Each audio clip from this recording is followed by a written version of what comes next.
Devotional Wednesday, 25th of November. Some of you may remember the television comedy Blackadder set in the First World War. One of the central characters is the aristocratic General Melchett, played by Stephen Fry. General Melchett sends his troops to their death from the safety of his office without a care. At one point he says to Private Baldrick, "Don't worry, my boy. If you should falter, remember that Captain Darling and I are behind you." To which Blackadder sarcastically adds, "Yes, about 35 miles behind us." The great truth is, Jesus is not behind us. He's ahead of us. Hebrews 12 verses 2 to 3 says, "Let us fix our eyes on Jesus, the pioneer and perfecter of faith.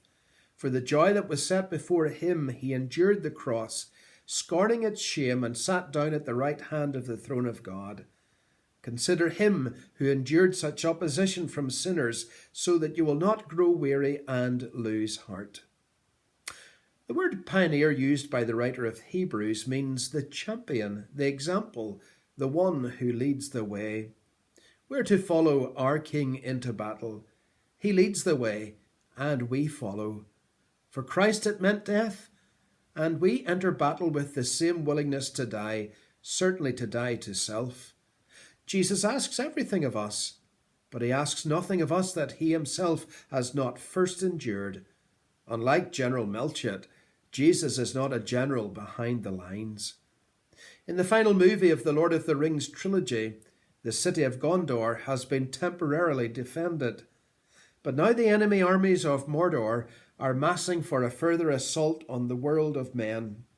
The situation looks hopeless.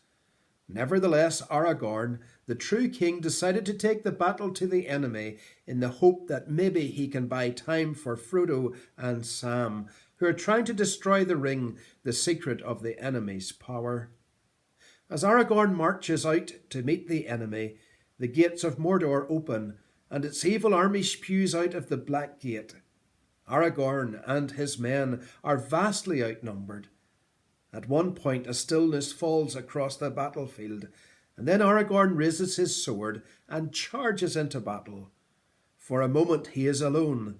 Then Pippin and Merry, the young hobbits, follow after him.